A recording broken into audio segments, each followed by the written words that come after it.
দেখো এই লটিয়া মাছের তরকারিটা আমি বানিয়ে তোমাদের দেখাচ্ছি। ভ্যারাইটি মৌ কিচেনে আবার একটা নতুন রান্না নিয়ে চলে এসেছি।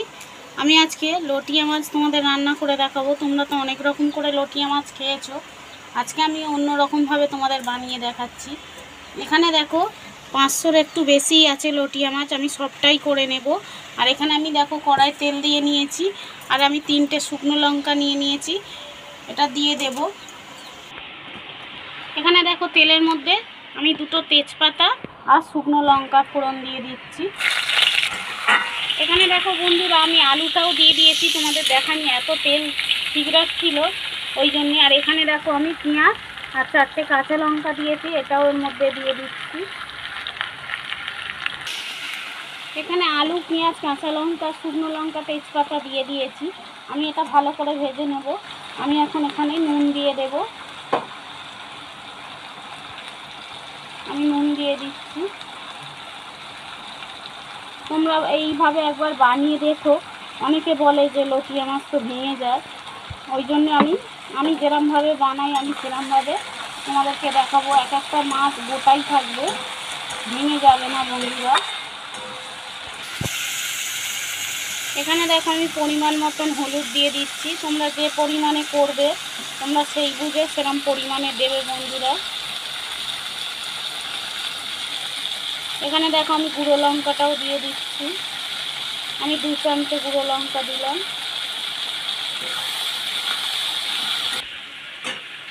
এখানে দেখো বন্ধুরা আমি আদা রসুন বাটা দিয়ে দিচ্ছি।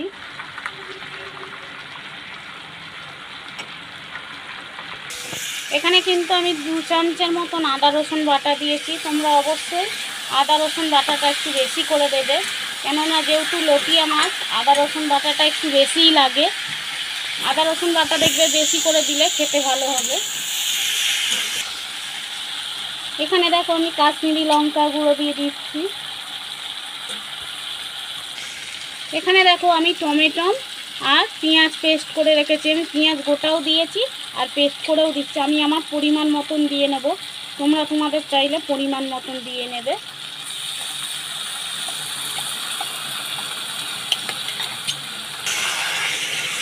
এটা দেখো আমি ভালো করে নেড়ে নিচ্ছি। এখানে দেখো আমি ধনে গুঁড়ো দিয়ে দিচ্ছি, আমি কিন্তু জিরে গুঁড়োটা দেবো না, তোমরা চাইলে দিতেও পারো, আমি দেবো না ধনে গুঁড়ো, এই জিরে গুঁড়োটা দেবো না, আমি এখানে ধনে গুঁড়োটা ব্যবহার করলাম করে নিচ্ছি। এখানে দেখো আমি গরম মশলাটা দিয়ে নেব, আমি এখনই গরম মশলা দিয়ে নেব। আর তোমাদের কাছে যদি ধনে পাতা থাকে তোমরা কিন্তু ধনে পাতা অবশ্যই দেবে।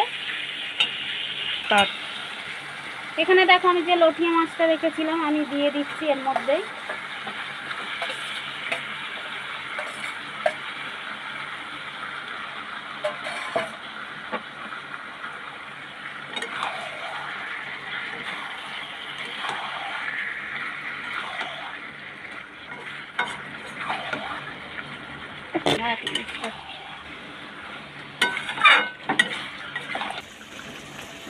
এখানে দেখো বন্ধুরা আমি ধনে পাতা দিয়ে দিচ্ছি।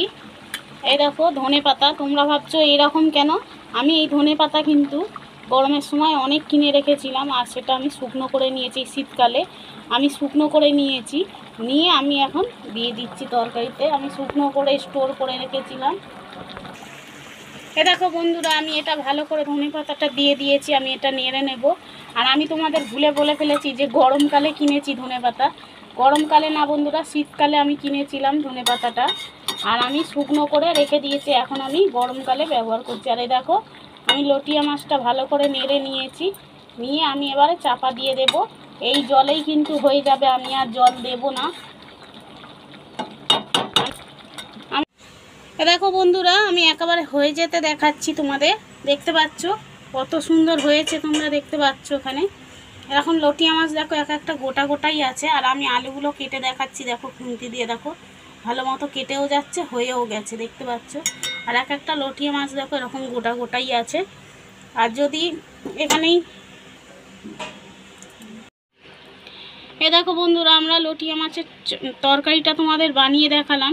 কেমন হয়েছে অবশ্যই কমেন্ট করে জানাবে। আর যারা এরকমভাবে খাও না বন্ধুরা, একবার হলেও এরকমভাবে খেয়ে দেখো বাড়িতে বানিয়ে, খেতে কিন্তু খুবই ভালো লাগে। আর এটা কিন্তু বন্ধুরা ঝোল ঝোল নেই, একদম শুকনো।